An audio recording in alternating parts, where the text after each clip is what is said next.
उसने एक जंगल में एक कुत्ते को देखा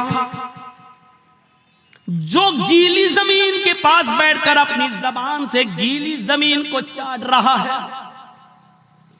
गोया कि वो प्यासा है और उस गीली जमीन से कुछ पानी लेना चाहता है, लेकिन गीली जमीन से पानी नहीं मिल रहा है।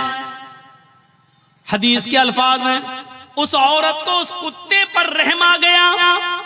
उसने अपना मोजा उतारा, एक रिवायत में आता है उसने अपनी ओढ़नी अपना दुपट्टा उतारा, उसने उस दुपट्टे को कुएं में डाला।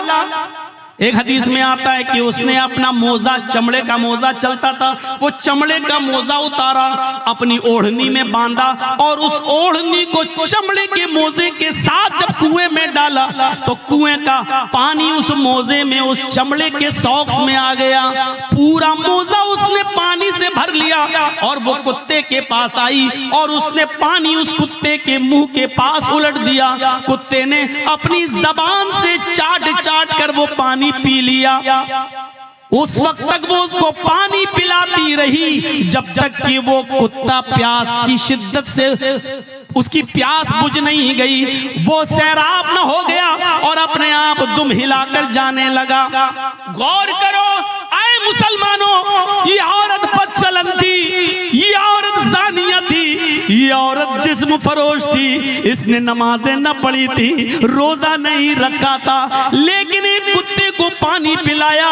वो रहमान और रहीम की रहमत ऐसी जोश में आई, उस रब्बुल आलमीन की रहमत ऐसी जोश में आई कि जब ये औरत मरी तो अल्लाह को उसकी ये नेकी पसंद आई और अल्लाह ने उस औरत को जन्नत के अंदर दाखिल कर दिया। इस्लाम ये बताता है कि अल्लाह अपना हक माफ कर सकता है, लेकिन मखलूक का हक मारोगे तो अल्लाह माफ नहीं करेगा। नमाजों में सुस्ती होगी, अल्लाह माफ कर सकता है, रोजे में सुस्ती होगी, अल्लाह माफ कर सकता है, लेकिन अगर आपने किसी का हक मारा है तो अल्लाह माफ नहीं करेगा जब तक कि आपका वो भाई आपको माफ न कर दे। कितने लोग बैठे हैं यहाँ पर, कितने यतीमों का हक मारे बैठे होंगे, कितना अपने भाइयों का हक मारे बैठे होंगे, और इन सब के हक नहीं भी मारे होंगे तो अपनी बेटियों को और अपनी बहनों का हक तो मारे ही होंगे। कितने लोग हैं जो ये कह के जाते हैं कि मेरे मरने के बाद मेरे बेटों के साथ साथ मेरी बेटी को भी हमारी विरासत में से कुरान और हदीस के मुताबिक हिस्सा दे देना। और कितने ऐसे लोग हैं कि बाप के मरने के बाद अपने बाप की विरासत में बेटों के साथ साथ वो अपनी बहनों को भी हक देते हैं। और कितने ऐसे भाई हैं वो मुझे बताएं खड़े होकर कि जिन्होंने अपनी प्रॉपर्टी में से अपनी बहनों को भी हिस्सा दिया हो। हाजी साहब हैं, नमाज पढ़ने जा रहे हैं, लंबी दाढ़ी है, तहज्जुद की नमाज पढ़ रहे हैं, मर गए, लेकिन अपनी प्रॉपर्टी में से अपनी बहन को हक देकर नहीं गए। अरे बाप की प्रॉपर्टी में से भी हक है और भाई की प्रॉपर्टी में से भी बहन का हक है। बहन को अल्लाह ताला ने लड़की को हर तरीके से हक दिया है। बाप भी अपनी बेटी को देगा, भाई अपनी बहन को देगा, शौहर भी अपनी बीवी को देगा, और बेटा है तो वो भी अपनी माँ को, बेटे की प्रॉपर्टी में से माँ को भी हक मिलेगा। एक औरत चारों तरफ से हकदार है, समझ रहे? जैसे मेरी एक बहन है, वो मेरे बाप की विरासत से भी हिस्सा पाएगी, और जर्जीस को जो हिस्सा मिला है या जो हमने कमाया है और खरीदा है, प्रॉपर्टी बनाई है, जर्जीस की प्रॉपर्टी में से भी वो हकदार होगी। और वो जिस शौहर के साथ रहती है उस शौहर की प्रॉपर्टी में से भी उसको मिलेगा।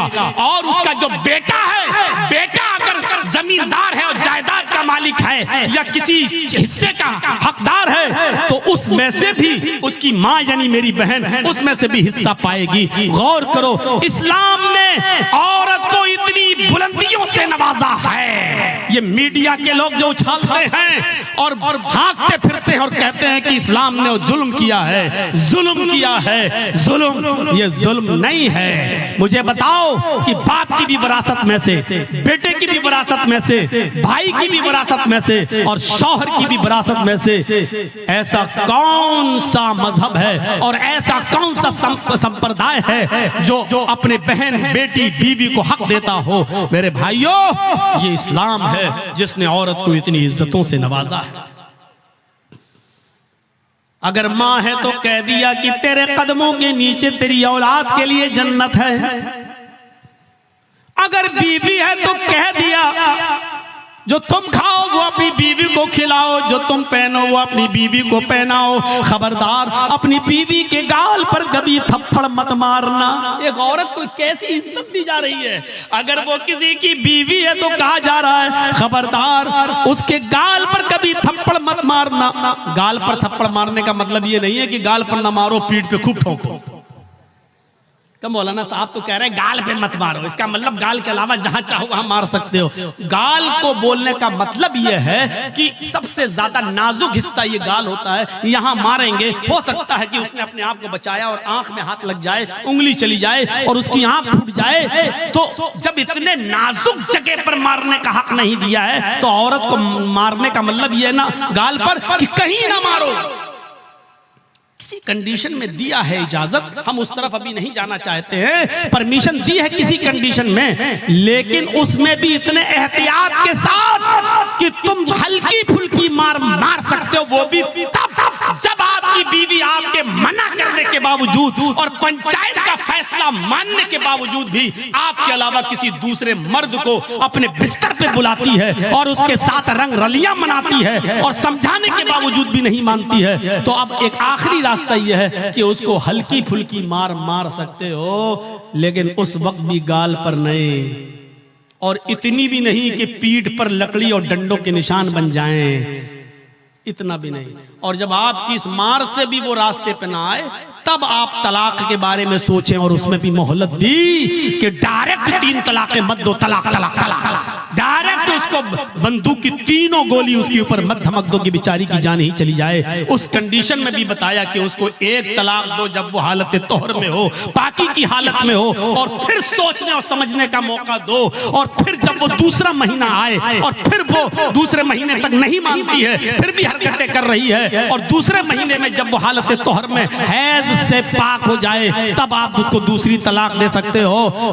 ये बहुत लंबा एक अरसा हो, यानी इतना मौका दिया है कि एक कमजोर दिल की औरत डर जाएगी नहीं, इतना अब तो आखिरी रह गई है। तीसरे महीने में जहां तीसरी तलाक दी, हम हमेशा के लिए हराम हो जाएंगे, मेरे बच्चों का क्या होगा, ये सोचने और समझने का पूरा मौका दिया है। इससे पहले अगर वो मान जाती है तो आप भी मान जाओ और उसको अपनी बीवी की शक्ल में कबूल कर लो, स्वीकार कर लो। मेरे भाइयों, बहुत संजीदा मजहब है इस्लाम। इस्लाम के अंदर पूरे के पूरे दाखिल होने का मतलब ही यह है कि उसने जिन कामों के करने का हुक्म दिया उन कामों को करो, और जिन कामों से रोकने का हुक्म दिया उनसे रुक जाओ। यही है इस्लाम। हजरत मुआज इब्न जबल फरमाते हैं कि अल्लाह के नबी सल्लल्लाहु अलैहि वसल्लम ने मुझे 10 बातों की नसीहत फरमाई, मुझे 10 बातों की वसीयत फरमाई। मुस्नद अहमद के अल्फाज हैं। इस हदीस को इमाम अहमद ने अपनी मुस्नद के अंदर नकल किया है और अल्लामा अलबानी रहमतुल्लाह अलैह ने इसको हसन करार दिया है। फरमाया अल्लाह के नबी सल्लल्लाहु अलैहि वसल्लम फरमाते हैं, हजरत मुआज इब्न जबल फरमाते हैं कि औसानी रसूलुल्लाह सल्लल्लाहु अलैहि वसल्लम बिअशरी कलिमात, कि अल्लाह के नबी सल्लल्लाहु अलैहि वसल्लम ने मुझे 10 कलिमात की, 10 बातों की वसीयत फरमाई। ऐ मुआज, ये 10 काम तुम कर लो, ये 10 काम तुम्हें हर हाल में करना है। मेरे भाइयों, मैं तशरीह करता हुआ चलूंगा, लेकिन शायद मैं 10 तक न पहुंच पाऊं, इसलिए कोशिश करूंगा कि कम से कम 5 चीजें तो आपको बता ही दूं। अल्लाह के नबी सल्लल्लाहु अलैहि वसल्लम ने 10 चीजों की वसीयत फरमाई और 10 चीजों में पहला नाम ये लिया, ऐ मुआज ला तुशरिक बिल्लाहि शैअन इन कुतिलता हुर्रिकता। ऐ मुआज, तुम कभी किसी भी हाल में अल्लाह के साथ शिर्क मत करना, अल्लाह के साथ किसी को शरीक मत ठहराना, अल्लाह के साथ कभी किसी भी हाल में किसी को शरीक मत करना। इन कुतिलता औ हुर्रिकता, अगरचे तुम्हें कत्ल कर दिया जाए या तुम्हें आग में जला दिया जाए। अरे भाई, 1 घंटा हो गया बोलते हुए, अब तो बैठ जाओ सही से, लगता है स्प्रिंग लगा हुआ है आपके।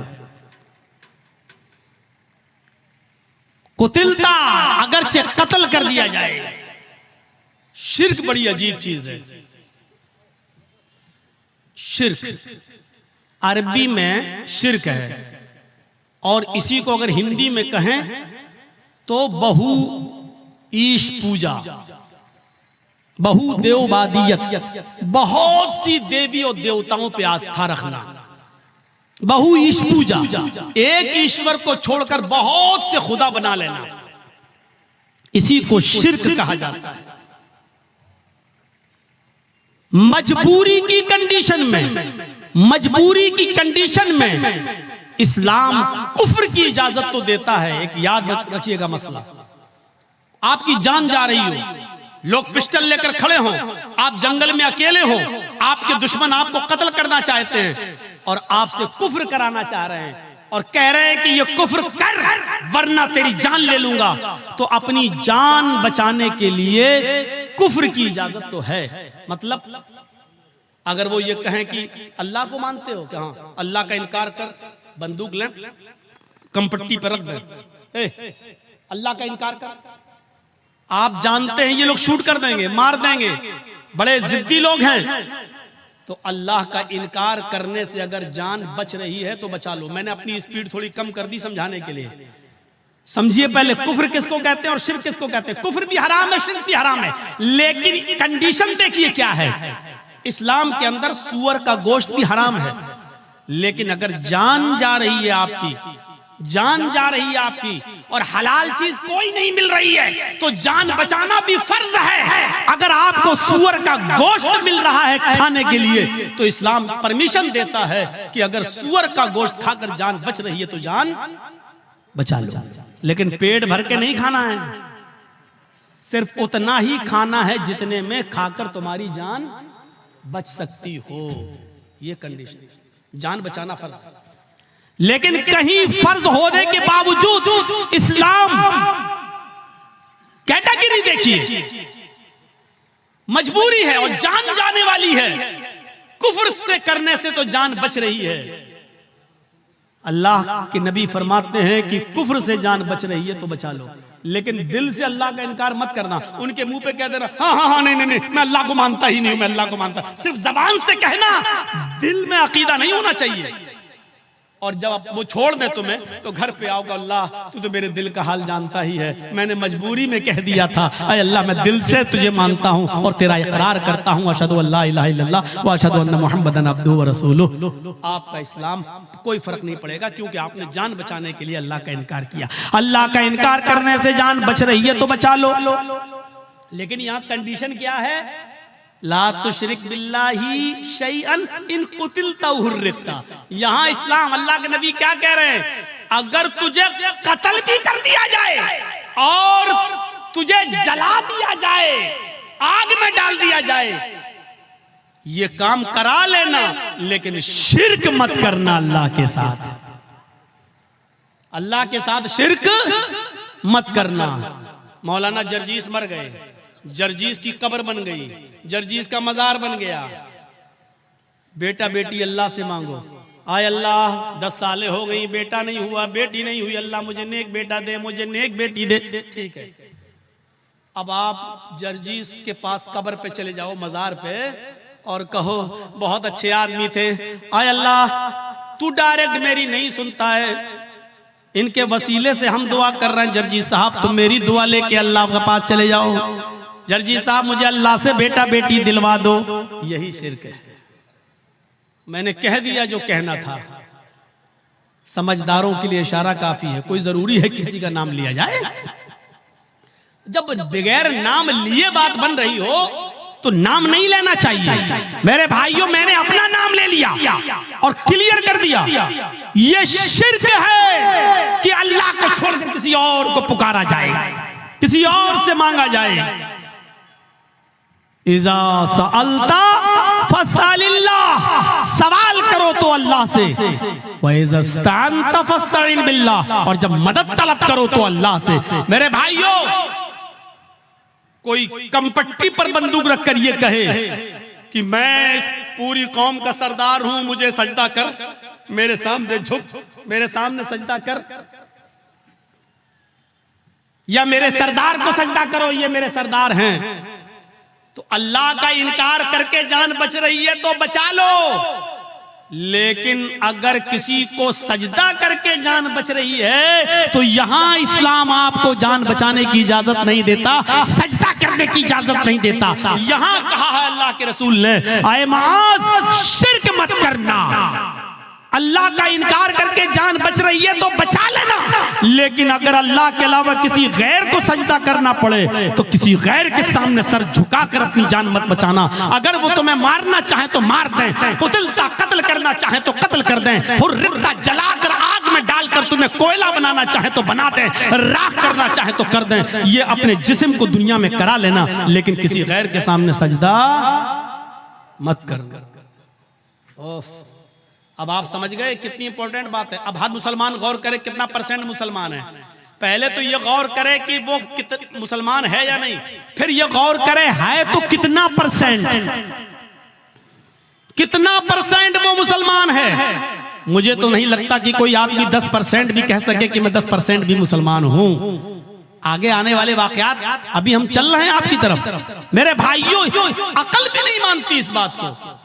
आप बताइए, आप यहां रहते हो भुलकी में और आपकी बीवी भुलकी में रहती है और आप मेहनत करने दिल्ली गए और दिल्ली में कोई आदमी मेहनत कर रहा है, यहां से आया बेचारा और वो घूमने आया, आप ही के गांव का है भुलकी का।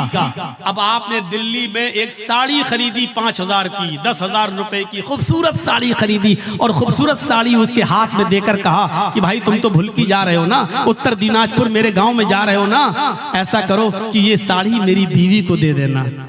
शौहर ने मेहनत की, मजदूरी की, अच्छा कमाया और उसके बाद एक साड़ी खरीद कर अपने दोस्त को दी और कहा कि मेरे गांव में जाना और मेरी बीवी को दे देना। दोस्त घर पे आया, दरवाजे को दस्तक दी, बीवी ने दरवाजा खोला, आइए बैठिए, क्या हुआ? आपके हस्बैंड ने आपके लिए साड़ी भेजी है। उसने साड़ी दी, ओह इतनी खूबसूरत साड़ी, आइए आइए बैठिए, चाय पी के जाइए। उसने दरवाजे खोले। अब हकीकत क्या है? उस औरत को तारीफ किसकी करना चाहिए, शौहर की या साड़ी देने वाले की? आपकी अकल भी कहेगी यार जिसने साड़ी भेजी है उसकी तारीफ, कितने अच्छे हैं मेरे शौहर, देखो इतनी दूर से भी मुझसे कितना प्यार करते हैं और मुझे कितना मानते हैं, मेरा ख्याल रखते हैं, साड़ी भेजी। अब वो औरत बजाय शौहर के तारीफ करने के अपने दिल के सारे दरवाजे इस साड़ी लाने वाले के लिए खोल दे। एक्सक्यूज मी, आइए चाय पी लीजिए, आप कितने अच्छे हैं, आप हमारे लिए साड़ी लेके आए हैं, चलिए कहीं डेट पे चलते हैं, चलिए कहीं घूमने चलते हैं। उसी की तारीफ के पुल बांधने लगे। और शौहर को अगर पता चल जाए दिल्ली में बैठे हुए आज के इस कंप्यूटराइज्ड दौर के अंदर कि कमबख्त साड़ी मैंने भेजी और बेगैरत दिल दे बैठी साड़ी देने वाले को, वहीं से मोबाइल करेगा, फोन की घंटी बजेगी, बीवी उठाएगी, कुछ सुनेगा नहीं, कहेगा तलाक तलाक तलाक। कम बखत साड़ी मैं भेजू, तारीफ दूसरे की कर रही है, साड़ी मैं भेजू, घूम रही दूसरे के साथ। अल्लाह ने नबियों को भेजा, रसूलों को भेजा, पीरों को, वलियों को भेजा कि जाओ तुम मेरे दीन का प्रचार करो और इस्लाम की और तौहीद की दावत को बुलंद करो।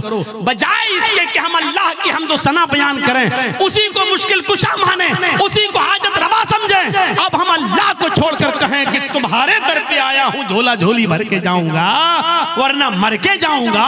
तो मेरे भाइयों, इससे बड़ी बेगैरती की बात क्या हो सकती है? जैसे एक शौहर अपनी बीवी की बेगैरती बर्दाश्त नहीं कर सकता, ऐसे ही अल्लाह भी इस बेगैरती को बर्दाश्त नहीं कर सकता कि बंदा मुझे छोड़कर मेरे हम ही तुम्हारे जैसे बंदों से मांगे। अरे तुमको खाने की जरूरत पड़ती है, उनको भी पड़ती है, तुम पीते हो वो भी पीते हैं, तुमको बुखार आता है उनको भी आता है, तुम्हें सर में दर्द होता है उनको भी सर में दर्द होता है, तुमको पेशाब और पायखाने की जरूरत होती है उनको भी होती है। वो खुद हमारी रोजी रोटी के मोहताज हैं, वो खुद हमारे मदद के मोहताज हैं, वो तुम्हारी मदद क्या करेंगे? मेरे प्यारे साथियों, इस चीज को समझ लीजिए तो इस्लाम के अंदर पूरे के पूरे आप दाखिल हो जाएंगे। तो पहली चीज यहीं पर स्टॉप। ला तुशरिक बिल्लाहि शैअन इन कुतिलता औ हुर्रिता। पहली चीज काट दिया जाए, टुकड़े टुकड़े कर दिया जाए या जला दिया जाए, अपने आप को जला लेना, कटवा लेना, लेकिन गैरुल्लाह को सजदा न करना, शिरक मत करना। पहली चीज। दूसरी चीज, आइए नौजवानों तुम्हारे लिए बेहतरीन चीज, वला तउक़न्न वालिदैक व इन अमराका अन तख़रुज मिन अहलिका व मालिक। कभी किसी भी हाल में अपने पेरेंट्स की, अपने माँ बाप की नाफरमानी मत करना, उनके साथ बुरा सलूक मत करना, उनका दिल कभी मत दुखाना। आगे वाले जुमले मेरे भाइयों हमारी आंखें खोल देंगे। वही न मरा कान तखरुजा मिन अहलिका व मालिक, अगर जिन तुम्हें तुम्हारे वालिदैन, तुम्हें तुम्हारे माँ और बाप दोनों तुम्हारे घर से, अपने घर से नहीं, वो तो घर है ही, तुमने मेहनत करके जो घर कमाया है और बनाई है बिल्डिंग, और तुमने जो शादी की है, अगर वो तुम्हें हुक्म दें कि तुम अपने घर से निकल जाओ, तो अपने बाप का हुक्म मानते हुए तुम्हें अपना घर छोड़ना पड़ेगा। वो अगर वो कहें कि तुम अपने अहल वयाल, बीवी बच्चों को भी छोड़ दो और भागो यहाँ से, तो तुम्हें अपने माँ बाप की बात मानकर अपने बीवी बच्चों को भी छोड़ना पड़ेगा। ये एक अलग मसला है कि अगर बाप गलती पर हो और बेटे की गलती ना हो। मैं अभी इस तरफ नहीं जाना चाह रहा हूं, मैं सिर्फ ये बताना चाहता हूं कि माँ बाप का मकाम कितना बड़ा है और वालिदैन की अहमियत कितनी बड़ी है। अल्लाह के नबी कह रहे हैं, घर तुम्हारा, तुमने मेहनत करके कमाया बनाया, ठीक, लेकिन अगर तुम्हारे बाप कहे जर्जीस जाओ यहां से, हटो, जर्जीस को अपनी कमाई वाला घर छोड़ना पड़ेगा बाप का हुक्म मानते हुए। ये तुम्हारी बीवी बड़ी नाफरमान है, अल्लाह की नाशुक्री है, छोड़ो इसको, चलो, हमें छोड़ना पड़ेगा। और इसकी एक मिसाल मैं आपको देना चाहता हूं, जरा सुनिएगा। हजरत इब्राहिम अलैहिस्सलातु वस्सलाम अपने बेटे इस्माईल अलैहिस्सलातु वस्सलाम से मुल्क के शाम में मिलने के लिए गए। दरवाजे को दस्तक दी, उनकी बीवी ने दरवाजा खोला। जरा सुनिएगा, बड़ा दिलचस्प वाकया है, मैंने आहिस्ता स्पीड कम कर दी है ताकि आपको समझाऊं। इब्राहिम अलैहिस्सलाम अपने बेटे से मिलने गए, दरवाजे को दस्तक दी, बहू ने, बेटे की बीवी ने दरवाजा खोला, और जैसे ही दरवाजा खोला तो क्या देखती है, सामने एक बूढ़ा आदमी खड़ा है। अस्सलाम वालेकुम, का वालेकुम अस्सलाम। कहा मुझे इस्माईल से मिलना है। बीवी को नहीं मालूम कि ये मेरे ससुर हैं, लेकिन ससुर को मालूम है कि ये मेरे बेटे इस्माईल का घर है और ये उसकी बीवी है, लेकिन बता नहीं रहे कि मैं तुम्हारा ससुर हूं। कहा कि बेटी मुझे तुम्हारे हस्बैंड से मिलना है, मुझे तुम्हारे शौहर से मिलना है। कहा कि वो तो जंगल में शिकार करने गए हैं, घर में खाने पीने को कुछ नहीं था, इसलिए वो जंगल में चले गए, शिकार करके लाएंगे, शाम को गोश्त आएगा तब हांडी पकेगी। अच्छा, ऐसे हालात हैं तुम्हारे घर के? का बहुत बुरे हालात हैं। गौर करना जुमले पर। हाँ, बहुत बुरे हालात हैं। बेटी तुम्हारे घर की गुजर बसर कैसी चल रही है? तो जवाब दिया, बहुत बुरी, भूखमरी की नौबत है। सुबह खाने को मिल जाता है तो शाम को भूखे सोते हैं, और शाम को अगर खा लेते हैं तो सुबह भूखे उठते हैं और शाम तक कुछ नहीं मिलता। बहुत बुरी कंडीशन है मेरे घर की। इब्राहिम अलैहिस्सलाम जाने लगे, कहने लगे बेटी जब तुम्हारे हस्बैंड घर पे आ जाएं, अब सुनो, जब तुम्हारे हस्बैंड घर पे आ जाएं तो उनसे कहना कि एक ओल्ड मैन आया था, एक बूढ़ा आदमी तशरीफ लाया था, उसने तुम्हें सलाम कहा है और कहा है कि अपने घर की चौखट बदल दो, तुम्हारे घर की चौखट ठीक नहीं है। चौखट समझते हैं ना, वो घर का मेन गेट का जो दरवाजा होता है, चौखट, जिसमें आदमी अंदर घुसता है घर के दरवाजे से, वो चौखट। अपने हस्बैंड से कहना कि तुम्हारे घर की चौखट अच्छी नहीं है, ठीक नहीं है, इसको बदल दो। ये कहकर इब्राहिम अलैहिस्सलाम चले गए, और उनकी बीवी घर की चौखट देख रही है कि बुढ़ा सटिया गया क्या, ये बुढ़े को पागल है क्या, कितनी अच्छी चौखट है, मजबूत चौखट है, गर्मियों में हवा आती है, सर्दियों में धूप आती है, वो कह रहा है कि तेरी चौखट खराब है, ये बुढ़ा सटिया गया। शाम को जब इस्माईल अलैहिस्सलाम घर पे आए, और नौजवानों सुनो, अपने माँ बाप को खून के आंसू रुलाने वालों, अपनी माँ को रुलाने वालों, अपने बाप को सताने वालों, सुनो। इब्राहिम अलैहिस्सलाम का बेटा इस्माईल जब घर पे आया गोश्त लेकर, बीवी बनाने लगी, वो बनाते बनाते कहने लगी, इस्माईल आज एक बुढ़ा आदमी आया था।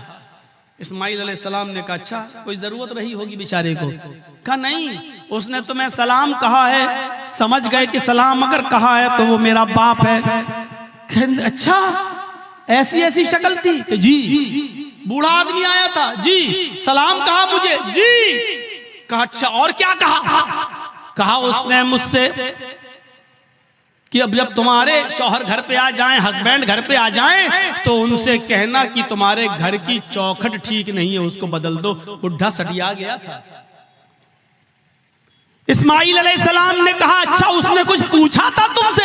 कहां पूछा था कि घर में गुजर बसर कैसी चल रही है, तो मैंने कह दिया कि अच्छी नहीं चल रही। जो सच्चाई थी बता दी, सुबह खा लो तो शाम को नहीं मिलता, शाम को खा लो तो सुबह नहीं मिलता। उन्होंने कहा बस यही तुम्हारा जुमला सुनकर, यही वर्ड सुनकर उन्होंने कहा कि अपने घर की चौखट बदल लो।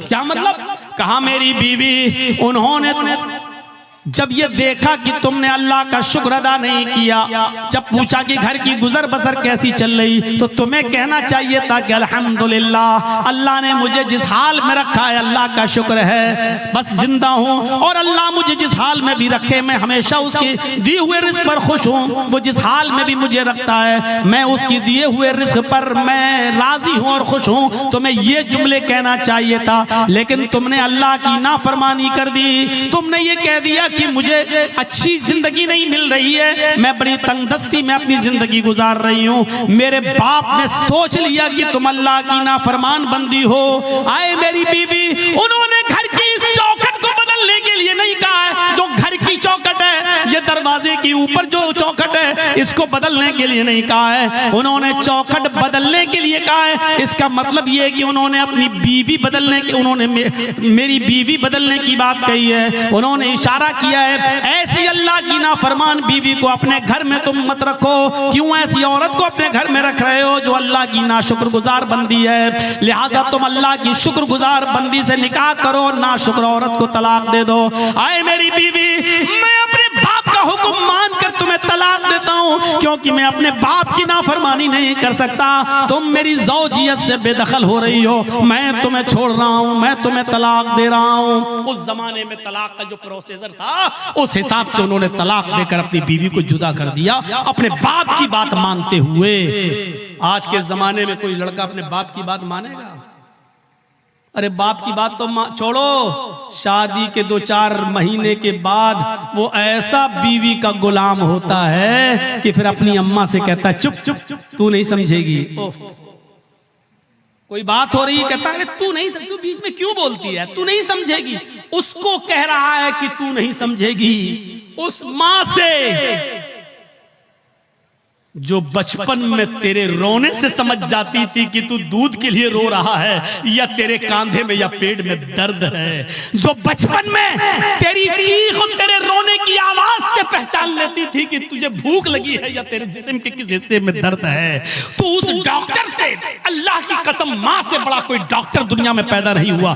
कितनी भी बड़ी वो MBBS और MS और MD की डिग्री ले ले, माँ से बड़ा कोई डॉक्टर नहीं है। क्योंकि माँ पहचानती है कि बेटा ये रो रहा है तो उसके रोने में भूख छिपी है या कहीं दर्द छिपा है। मेरे भाइयों, उस माँ से कहते हो तुम, उस माँ से कहते हो कि तू नहीं समझेगी, जो बचपन में तेरे रोने की आवाज से समझ जाया करती थी। जब तू बोलना नहीं जानता था तो जानती थी कि तू क्या चाहता है, तू तेरा इरादा क्या है, तेरे पेट में दर्द है या तेरे जिस्म में दर्द है या तेरे सिर में दर्द है, वो उस वक्त तुझे समझती थी। और आज तू इतना बड़ा हो गया है, आज इतना अक्लमंद हो गया है, आज तेरी पोजीशन इतनी ऊंची हो गई है कि तू अपनी माँ से इतनी जुर्रत और इतनी हिम्मत कि अपनी माँ से कहता है तू नहीं समझेगी।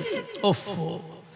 हजरत इब्राहिम अलैहिस्सलाम ने दूसरी शादी कर ली, फिर 1-2 साल के बाद फिर अचानक घर में आए इब्राहिम। इस्माइल फिर शिकार खेलने के लिए गए थे, दरवाजे को दस्तक दी, वो दूसरी बीवी निकली, दरवाजा खोला, कहिए चाचा कैसे आना हुआ? कहा मुझे तुम्हारे हस्बैंड से मिलना है। कि वो तो नहीं है, जंगल में गए शिकार करने के लिए। अच्छा, तुम कैसे रह रही हो? अल्हम्दुलिल्लाह। गुजर बसर कैसी चल रही है? अल्लाह का शुक्र है, अल्लाह ने जिस हाल में भी रखा है हर हाल में अल्लाह की तारीफ है। फरमाया मेरी बेटी, जब तुम्हारे शौहर घर पे आ जाएं तो उनसे कहना कि एक बूढ़ा आदमी आया था, उन्होंने सलाम कहा है और चलते चलते उसने ये वसीयत नसीहत की है कि अपने घर की चौखट को बरकरार रखना, इसको बदलने की जरूरत नहीं है। घर की चौखट ठीक है। ये औरत भी कहती है बुढ़ा सटिया गया, बदलने की तो कोई बात ही नहीं हो रही।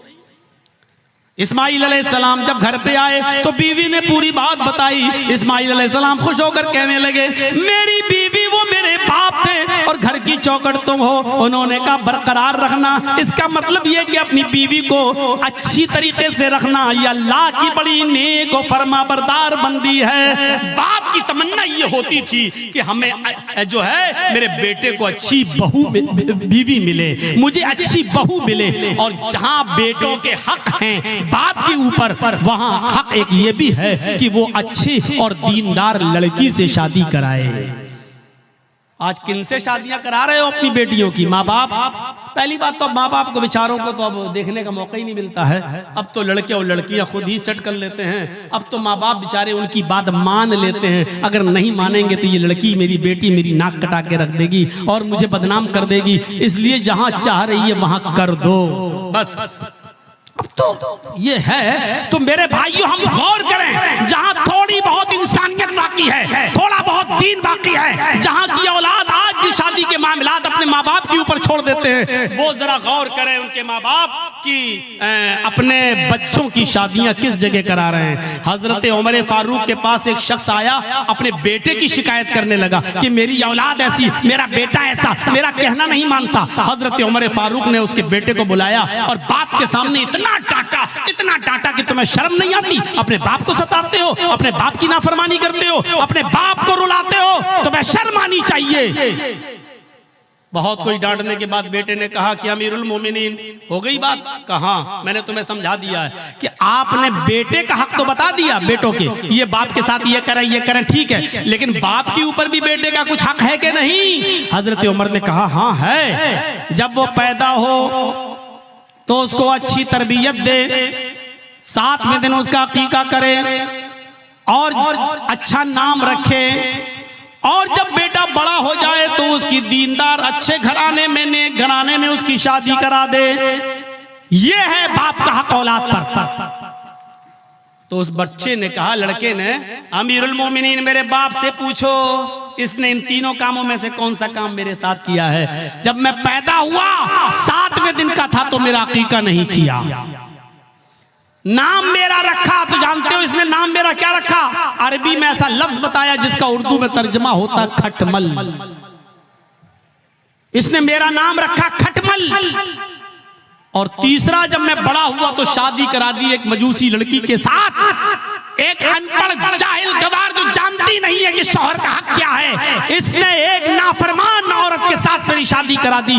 तीनों काम इसने नहीं किए। फिर हजरत उमर फारूक ने बाप को डांटा, कहा बेटे की शिकायत करते हो, अपनी गलती नहीं बताते हो कि तुम्हारी गलती क्या है? तुमने जब अपनी औलाद का हक अदा नहीं किया तो अब भुगतो, देखो, और अब ये सारे जुल्म और ज़्यादती ये सहो, अब तो तुम्हें सहना पड़ेगा।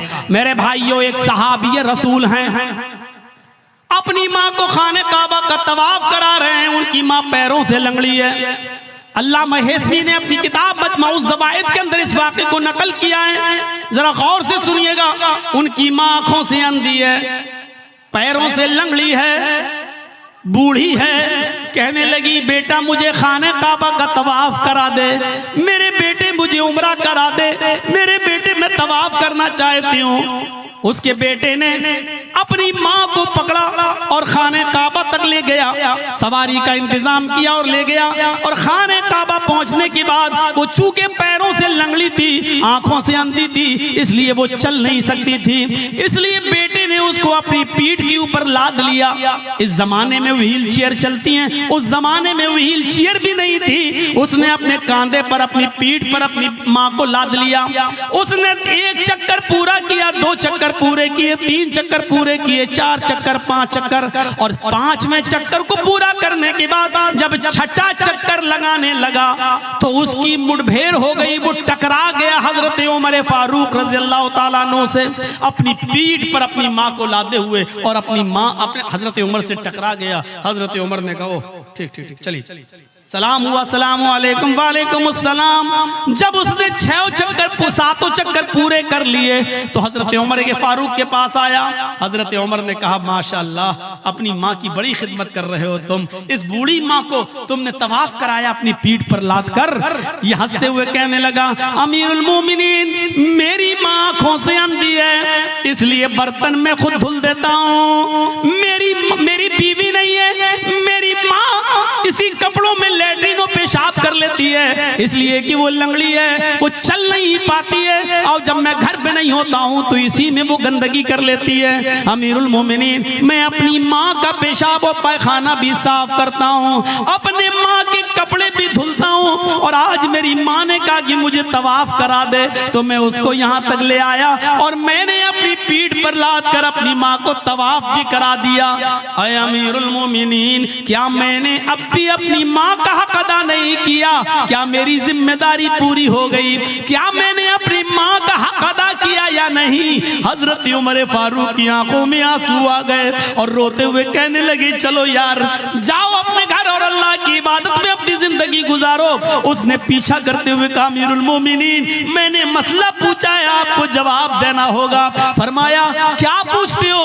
कहा, ये बताओ, मैं पेशाब साफ करूं, पैखाना साफ करूं, अपने माँ के कपड़े धुलूं, अपने हाथ से खाना बनाऊं, अपने हाथ से माँ को खाना खिलाऊं, अपनी पीठ पर लाद कर मैं खाने काबा का तवाफ कराऊं, परिक्रमा कराऊं, क्या इसके बाद भी मैंने अपनी माँ का हक अदा किया या नहीं किया? हजरत उमर कहते हैं, सुन, जब तुझे तेरी माँ जन रही थी, जब तुझे तेरी माँ पैदा कर रही थी, जब अपने पेट से तुझे बाहर कर रही थी, उसको जो दर्द हो रहा था, जो लीवर पेन हो रहा था, उसको जो दर्द हो रहा था, तुझे जनते वक्त, तुझे पैदा करते वक्त, और उस दर्द में जो उसने पहली आह निकाली, जो उसने दर्द में पहली आवाज निकाली, आह, उसने अपनी जबान से जो पहला जुमला अदा किया, आह, जो उसने आह की आवाज निकाली, आए मेरे दोस्त, अभी तो तूने अपनी माँ की पहली आह का भी हक अदा नहीं किया, तू उसकी पूरे जीवन का और पूरी लाइफ का और पूरी जिंदगी का हक अदा क्या करेगा? अभी तो तूने उसकी पहली चीख का भी हक अदा नहीं किया, उसकी जिंदगी के हक के बारे में पूछता है, क्या अदा हो गया? अभी तो एक आह का भी हक अदा नहीं हुआ। ये है माँ का मकाम, ये है माँ का मर्तबा, ये है माँ का दर्जा। अगर आप नमाज पढ़ते हैं लेकिन आपकी माँ आपसे खुश नहीं है तो बेकार है आपकी नमाज। आप रोजा रखते हैं, आपकी माँ आपसे नाराज है तो बेकार है आपके रोजे। आप कितनी भी इबादतें कर लें, कितनी भी अल्लाह की पूजा पाठ कर लें, कितनी भी कुरान की तिलावत कर लें, लेकिन आपके माँ और बाप आपसे नाराज है तो आपकी इबादतें आपके मुंह पे मारी जाएंगी। इबादत भी शर्त के साथ होती है। डॉक्टर दवा देता तो परहेज भी बताता है। अल्लाह ने कहा है नमाज पढ़ो तो ये भी कहा है कि इसके साथ साथ ये भी करो। मेरे भाइयों, रमजान का महीना आ रहा है, रोजा रखने से पहले सोच लेना कि तुम्हारे माँ बाप तो तुमसे नाराज नहीं है। नमाजें पढ़ते हो तो सोच लेना, सर्दियों में दिसंबर और जनवरी की सख्त सर्दी में उठकर ठंडे पानी से वुजू बनाकर तहज्जुद पढ़ते हो और माँ बाप नाराज है तो सोच लेना कि तुम्हारी ये रात की इबादत अल्लाह कबूल करेगा या नहीं करेगा। इन चीजों पर जरा गौर करना। दो चीजें हो गई, तीसरी चीज पर आई है। हर एक चीज ऐसी है कि जिस पर 2-2 घंटे बोला जा सकता है, लेकिन मैं मुख्तसर करते हुए आगे चल रहा हूं। तीसरी चीज पर गौर कीजिए। वला ततरुकन्न सलातन मक्तूबतन मुतअम्मिदन फ़इन्न मन तरक सलातन मक्तूबतन मुतअम्मिदन फ़क़द बरिअत मिन्हु ज़िम्मतुल्लाह। कभी भी किसी भी हाल में फर्ज नमाज मत छोड़ना, किसी भी हालत में फर्ज नमाज मत छोड़ना। अगर फर्ज नमाज छोड़ दी तो अल्लाह की जिम्मेदारी हट जाएगी, अल्लाह की जिम्मेदारी से निकल जाओगे। अल्लाह की कोई गारंटी नहीं तुम्हारी जिंदगी। ओफो, क्या जबरदस्त पॉइंट। किसी भी हाल में फर्ज नमाज मत छोड़ना। बाप बीमार है, मस्जिद में अजान हो रही है, अब अजान होगी, उसके 15 मिनट के बाद जमात होगी। बाप मेरा सीरियस है, जल्दी से फोन करो, एम्बुलेंस बुलाओ, या जब तक गाड़ी निकल रही है तब तक वुजू बनाओ और अपने घर में फर्ज ही फर्ज पढ़ लो 4 रकात ज़ोहर और जल्दी से अपने बाप को लेकर पहुंचो हॉस्पिटल के अंदर। यहाँ सुन्नतें छोड़ दो। क्यों? क्योंकि इस वक्त बाप की हालत दूसरी है, लेकिन फर्ज नमाज तुम्हें इधर भी नहीं छोड़ना है। लिहाजा जल्दी से वुजू बनाओ। अब मस्जिद में मत जाओ, मस्जिद में जाओगे 15 मिनट इंतजार करोगे, फिर इमाम साहब पता नहीं कितनी लंबी नमाज पढ़ाएं। जल्दी से वुजू बनाओ घर पे और 4 रकात जोहर की पढ़ो और छोटी छोटी सूरतें पढ़ लो, इन्ना अतैना कल कौसर, कुल हुवल्लाहु अहद अल्लाहु समद, और जल्दी से सलाम फेरो और अपने बाप को, अपने बेटे को, अपनी बीवी को लेके हॉस्पिटल पहुंचो। हॉस्पिटल में भर्ती कर लो, आईसीयू में भर्ती हो गई है, ठीक है, उधर भी जल्दी से वुजू बनाओ, असर की नमाज पढ़ लो, और अगर देख रहे हो कि बाप ज्यादा सीरियस, माँ ज्यादा सीरियस, तो जल्दी से 4 जोहर पढ़ लो, 4 उसी के साथ असर पढ़ लो और जल्दी से लेके चलो, क्योंकि इस वक्त आपकी कंडीशन दूसरी है, बेटे की कंडीशन दूसरी है मेरे भाइयों। लेकिन नमाज आपको इस कंडीशन में भी पढ़नी है, छोड़नी नहीं है। हालत तंदुरुस्ती में और अच्छी खासी हालत में छोड़ देने वालों, इस्लाम के अंदर पूरे के पूरे दाखिल हो। कहते हो मौलाना साहब रोजी नहीं आ रही, रोजी आएगी कैसे? रोजी की दुआ तो अल्लाह ने नमाज में बताई है। जब एक सजदा करके उठते हो और दूसरे सजदे में जाते हो, तो सजदे, दोनों सजदों के दरमियान बैठकर जो दुआ पढ़ते हो मेरे भाइयों, सबसे अफजल और सबसे अच्छी दुआ तो मुस्लिम शरीफ की हदीस की ये है, रब्बि गुफिरली, रब्बि गुफिरली, अल्लाह मेरी मग़फ़िरत फरमा, अल्लाह मेरी मग़फ़िरत फरमा। लेकिन मेरे भाइयों, अबू दाऊद और सुनन नसई की दीगर दूसरी रिवायतों में ये दुआ भी आई है कि बैन सजदतैन, सजदों के दरमियान जो दुआ पढ़ी जाती है वो है अल्लाहुम्मा ग़फ़िरली वरहमनी वहदिनी वआफ़िनी वरज़ुक़नी। देखिए सजदे में जो दुआ पढ़ी जा रही है उसमें आप रिज़्क़ भी मांग रहे हैं, अल्लाहुम्मा ग़फ़िरली वरहमनी वहदिनी वआफ़िनी वरज़ुक़नी, अल्लाह मुझे रिज़्क़ हलाल दे। आपने ज़ोहर की 10 रकातें पढ़ी, 10 बार आपने कहा वरज़ुक़नी। आपने फजर की 4 रकातें पढ़ी, 2 सुन्नत 2 फर्ज, आपने 4 मरतबा कहा वरज़ुक़नी, अल्लाह मुझे रिज़्क़ हलाल दे। आपने असर की, अगर मस्जिद में पहले पहुंच गए तो 4 सुन्नत और 4 असर फर्ज पढ़ ली, तो 8 रकातें पढ़ी, 8 मरतबा आपने कहा वरज़ुक़नी। मगरिब में 5 मरतबा आपने कहा वरज़ुक़नी।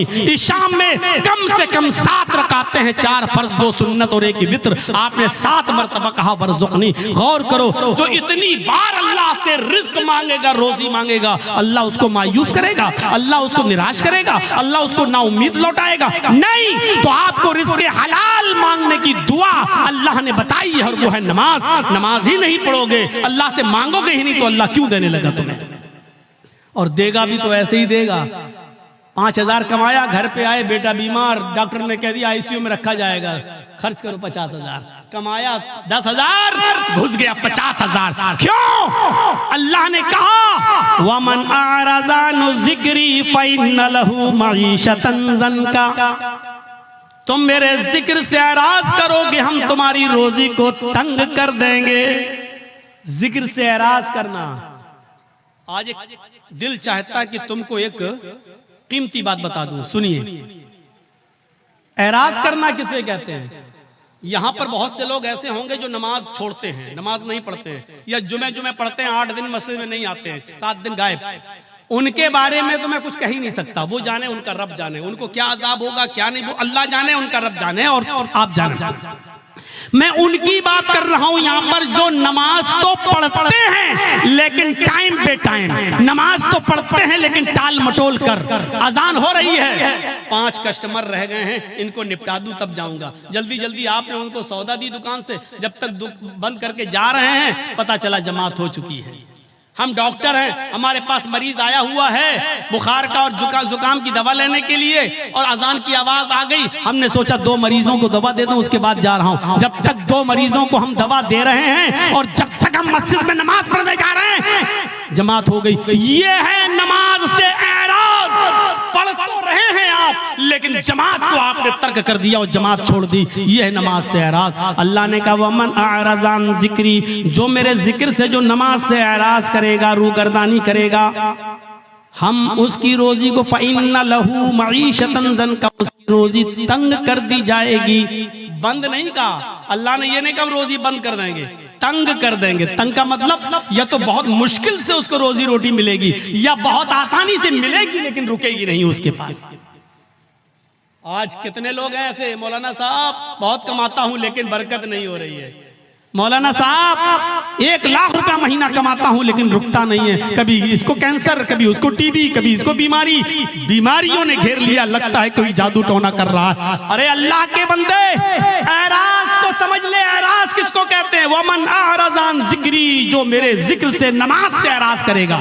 बच्चा रो रहा है, माँ टीवी पे सीरियल देख रही, रिमोट उसके हाथ में, सास भी कभी बहू थी, बीवी माँ उस बच्चे की माँ देख रही, सास भी कभी बहू थी, नाटक,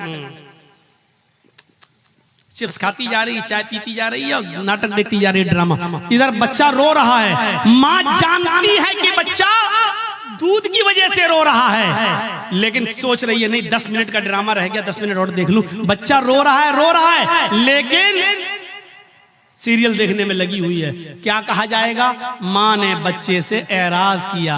जब सीरियल खत्म हो गया, माँ ने बच्चे को उठाया और दूध पिलाया। देखिए दूध पिला रही है लेकिन फिर भी उसने अपने बच्चे से एराज किया, रूगर्दानी की अपने बच्चे के साथ। इसको कहा जाता है एराज करना। आदमी नमाज तो पढ़ रहा है लेकिन मरीजों को पूरा देखने के बाद आ रहा, जमात खत्म हो गई।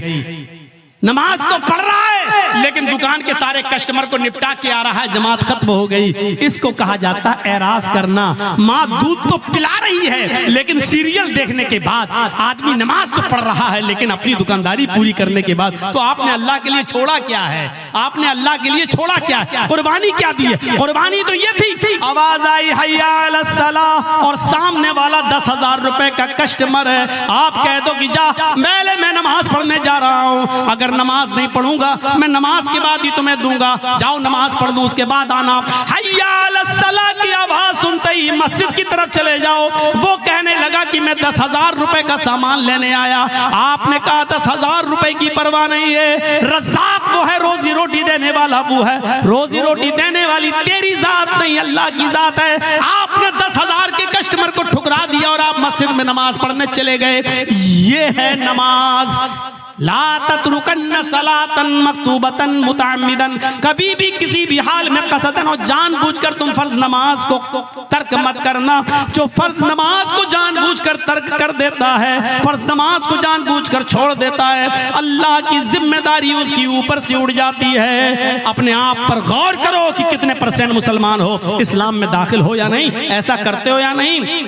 अब तो बड़ा मुश्किल हो जाएगा। अक्सर लोग हमारे भाई यहाँ बैटरी वाला रिक्शा चलाते हैं बेचारे, अब पैसेंजर को लेके जा रहे हैं रिक्शे पे, अजान की आवाज आई हय्या अलस सलाह, उसको वहीं रिक्शा रोकना पड़ेगा, फौरन मस्जिद में भागना पड़ेगा। मौलाना साहब क्या करें? हाँ सुन लो, उलमा की मौजूदगी में फतवा आपके सामने दे रहा हूं और ये फतवा मेरा नहीं, अब्दुल्ला इब्ने बास का फतवा है, शेख सालेह अल उसैमीन का फतवा है। और फतवा ये है कि हर वो नौकरी, हर वो बिजनेस, हर वो कारोबार हराम है इस्लाम के अंदर जिस कारोबार की वजह से और जिस बिजनेस की वजह से आपकी नमाज छूट रही हो, इस्लाम में उस कारोबार को हुर्मत हराम करार दिया गया है। ऐसे कारोबार को इस्लाम ने हराम करार दिया है जिस कारोबार की वजह से आपकी नमाज तर्क हो रही है। नमाज ही नहीं तो फिर मुसलमान किस बात का, नमाज ही नहीं तो फिर इस्लाम का मानने वाला किस बात का। तो मेरे प्यारे साथियों,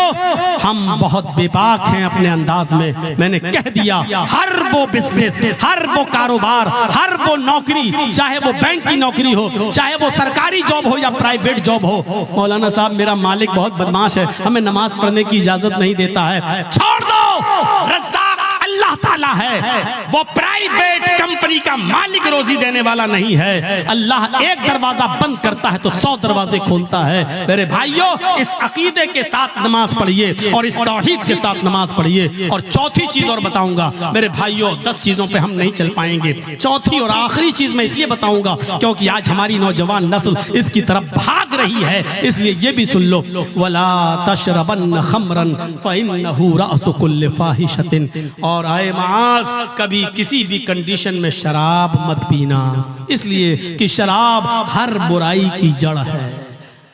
शराब मत पीना। वैसे ही हराम हो गई। लेकिन शराब का नुकसान क्या बताया? फ़इन्नहु रासु कुल्लि फ़ाहिशतिन, हर बीमारी, हर बुराई की जड़ है। यानी आप शराब पिएंगे तो कोई भी गुनाह कर सकते हैं। शराब पी के आदमी घर में आया, माँ ने डांटते हुए कहा, अच्छा तू शराब पी के आया कमीने, बेगैरत, शराब पी के आया। हट हट, तेरी माँ का, तेरी अपनी माँ को ही माँ बहन की गाली दे रहा है, अपनी बहन को ही गाली दे रहा है, अपनी बेटी को गाली दे रहा है। इससे बड़ा कमीना और इससे बड़ा रजील इंसान कौन हो सकता है जो शराब के नशे में आकर अपनी माँ को गाली दे, अपने ही बाप को गाली दे, अपनी बहन को और अपनी बेटी को गाली दे, अपने भाई को गाली दे। इससे बड़ा कमीना इंसान और कौन हो सकता है? मैंने खुद दिल्ली के अंदर देखा है, नाली में पड़ा, बीच सड़क पे पड़ा, पुलिस वाले लाठी मार के हटा रहे, अरे यहाँ मंत्री की गाड़ी जाने वाली कमीना, हट हट हट हट, तो हंसते हुए कहता, कौन मंत्री? ओधी मोदी सब मेरे बाप के नौकर हैं। शराब के नशे में पुलिस वाले कहे, कमीने ये तो हमारी ड्यूटी नौकरी हटवाएगा, हट हट हट, उसको डंडे मार रहे। तो कौन गुजर रहा? का मंत्री आ रहे हैं, हट यहाँ से। तो कौन मंत्री? मोदी मोदी सब मेरे बाप के नौकर। शराबी की नजर में कोई किसी की हैसियत नहीं होती, बड़ी से बड़ी शख्सियत भी उसके सामने जीरो होती है। क्यों? क्योंकि उसने जो चीज पी है उसने उसकी अकल को खराब कर दिया, उसकी अकल को ढांप लिया, इसलिए उसकी नजर में बड़ी से बड़ी शख्सियत भी कुछ नहीं होती है। जब शराब हराम नहीं हुई थी, जब शराब हराम नहीं हुई थी तो नबी के चचा हजरत हमजा ने शराब पी ली थी और एक गाना गाने वाली के गाने के जोश में आकर उसने कहा, अला या हमजा लिशुर्फिन नवा, आए हमजा तू तो मोटी ऊंटनियों के लिए है। हजरत अली की ऊंटनी वहीं पर चर रही थी, चारा घास खा रही थी। हजरत हमजा को जोश में चढ़ा दिया कि ये ऊंटनी का कलेजा हमें मिल जाए तो कितना अच्छा। और गाने वाली थी और हमजा शराब के नशे में थे, उठाई तलवार, खंजर ऊंटनी का पेट चाक किया और कलेजा निकाल के लाए, उसको दे दिया, ले। हजरत अली आए, कहा ये तुमने क्या किया? मेरी ऊंटनी। कहा जा हट यहाँ से। शराब के नशे में हजरत अली को भगा दिया। हजरत अली ने अल्लाह के नबी से शिकायत की, अल्लाह के रसूल उनके साथ आए और जब आए कहा, चचा ये क्या कर दिया तुमने? अली की ऊंटनी को खंजर मार के मार डाला, उसका कलेजा निकाल लिया। हजरत हमजा शराब के नशे में थे, बुखारी की रिवायत। हजरत हमजा शराब के नशे में अल्लाह के रसूल से कह रहे, चल हट, तू तो मेरे बाप का नौकर है, तू तो मेरे बाप का गुलाम है। मेरे भाइयों, शराब के नशे में जब एक शख्स मोहम्मद रसूलुल्लाह को ऐसा कह सकता है तो इसका मतलब यह है कि शराब छोटे और बड़े की तमीज को भुला देती है। शराब इंसान के अंदर से इज्जत, रिस्पेक्ट और अदब को खींच लेती है। इसलिए नौजवानों, शराब जैसी मनहूस चीज को अपने मुआशरे से दूर रखिए, अपने समाज से दूर रखिए। आपको मालूम एक सुनन नसई का वाक़या सुनाकर अपनी बात को खत्म कर दूंगा। मेरे भाइयों जरा सुनिएगा सुनन नसई की रिवायत। एक औरत बेवा थी उस जमाने में, पुराने जमाने की बात। हजरत उस्मान इस हदीस के रावी हैं, फरमाते हैं कि एक औरत का शौहर मर गया। औरत बड़ी खूबसूरत थी, उसकी नौकरानी को, लौंडी को उसकी बदजनी के बारे में मालूम था। वो नौजवान लड़कों को तलाश करती रहती थी और अपना इरादा जाहिर करके उनसे गलत काम करवाती थी। एक दिन नौकरानी ने बताया कि एक नौजवान है, बड़ा नेक है, नमाजी है, बहुत बड़ी इबादत गुजार है, बहुत शरीफ है, लेकिन बड़ा खूबसूरत है। कहा कि उसको बुला कर लाओ। नेक आदमी, बहुत नेक इबादत गुजार आदमी।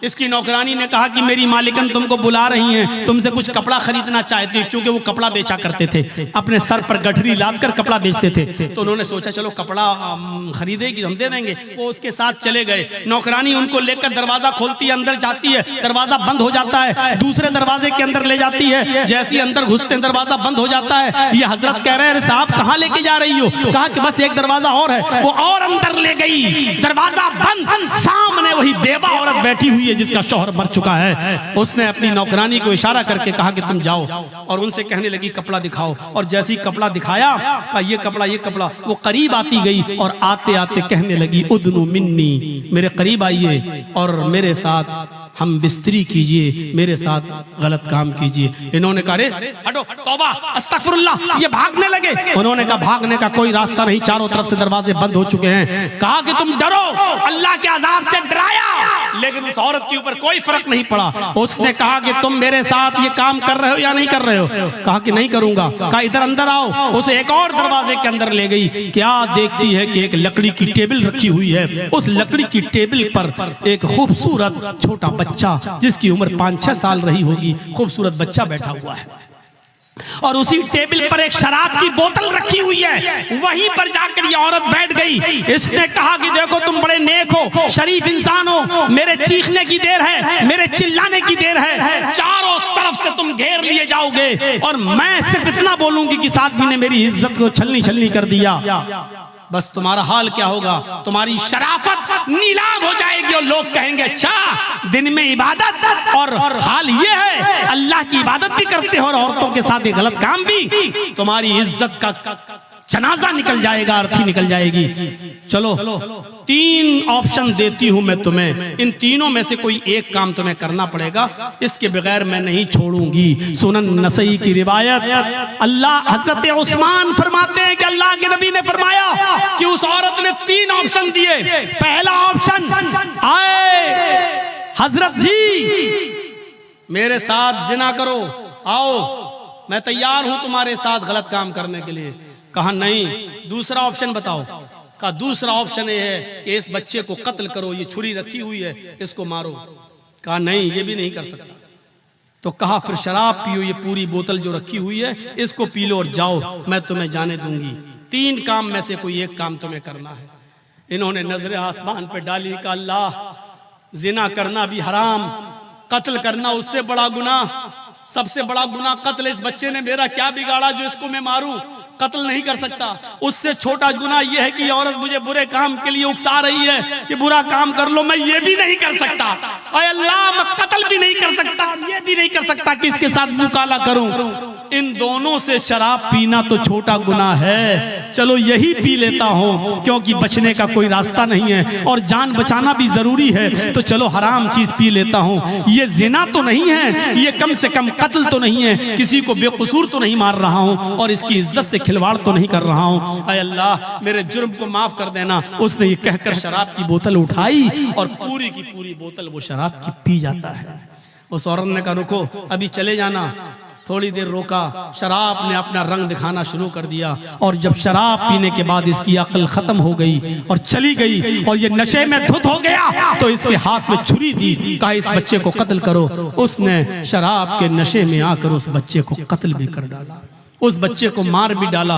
फिर उस औरत ने हाथ पकड़ के उसको अपने ऊपर सवार किया, अपने कपड़े भी उतारे और उसके भी कपड़े उतारे और शराब के नशे में इस आदमी ने उस औरत के साथ जिना भी कर लिया। उसके साथ जो काम नहीं करना था वो कर लिया। मेरे भाइयों, फिर वहां से ये बचा और आया, मायूस रहा पूरी जिंदगी। मैं कहना ये चाह रहा था आपसे कि मेरे भाइयों कि कहां तो एक गुनाह करवाया जा रहा था, लेकिन शराब के बाद वो 3 गुनाह कर बैठा। यानी शराब पीने के बाद वो कत्ल भी कर बैठा और शराब पीने के बाद वो जिना भी कर बैठा। शराब तो पी ही पी थी, यानी शराब ने उससे सारे गुनाह करवा दिए। अल्लाह के नबी ने फरमाया फ़इन्नहु रासु कुल्लि फ़ाहिशतिन, शराब ही हर बुराई की जड़ है। अगर आप मुसलमान हैं तो इस्लाम के अंदर पूरे के पूरे दाखिल हो जाओ। शराब को छोड़ना पड़ेगा, नमाज पाबंदी से पढ़ना पड़ेगी और आपको ये देखना पड़ेगा कि नमाज के लिए हम अपने रब के लिए क्या क्या चीजें छोड़ रहे हैं। आपको अपने माँ बाप की खिदमत करना पड़ेगी, आपको शिर्क से बचना पड़ेगा, आपको अपने भाइयों का ख्याल रखना पड़ेगा, यतीमों को देखना पड़ेगा।